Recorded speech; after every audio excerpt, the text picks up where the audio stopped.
是我先生啊，对啊，因为他就平常就打呼很大声，然后感觉就是用尽生力在打他的呼，然后这个跟打雷一样，那所以我睡觉每天晚上都不要吵。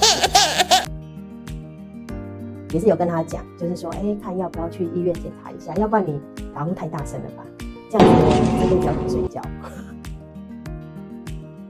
我知道有开刀这个方法，但是因为开刀听说就是伤身体，然后也有可能会复发，所以我觉得这样好像不是很 OK。那医生有建议说，看要不要佩戴仪器，就是也是想说试试看好了，然后结果真的给他佩戴，晚上清静超多。